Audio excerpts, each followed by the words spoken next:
Legends നമ്മുടെ ഓഫറിൻ്റെ കുർത്തി വീട്ടിൽ അടുത്ത് വരുന്നത് ഇത് നല്ല തിക്കായിട്ടുള്ള റയോൺ ഫാബ്രിക് കേട്ടോ.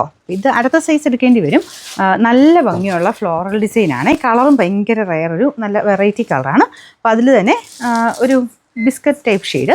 അപ്പോൾ അതിൻ്റെ അകത്ത് ഇതുപോലെ ഒരു റെഡ് യെല്ലോ കോമ്പിനേഷനുള്ള ഡിസൈൻ. അപ്പോൾ ഇതിൻ്റെ കൂടെ ഏത് ബോട്ടം ഇട്ടാലും നല്ലതായിരിക്കും കേട്ടോ. വൈറ്റ് ഇട്ടാലും നല്ലതാണ്. ഇത് ഏകദേശം ഒരു 46 അടുത്താണ് ലെങ്ത്ത് വരുന്നത്. മെറ്റീരിയൽ നല്ല കേട്ടോ, ഡെയിലി വെയർ ആയിട്ട് യൂസ് ചെയ്യാൻ നല്ല മെറ്റീരിയലാണ്. അപ്പോൾ ഇതിൻ്റെ നമ്പർ ഞാൻ കൊടുത്തേക്കാവേ. അപ്പോൾ ഇതിൻ്റെ ശരിക്കും പ്രൈസ് വന്നിരുന്നത് 690. നമുക്ക് ഇതിൻ്റെ ഓഫർ പ്രൈസ് എന്ന് പറയുന്നത് 450 രൂപ മാത്രമേ ഉള്ളൂ. 450.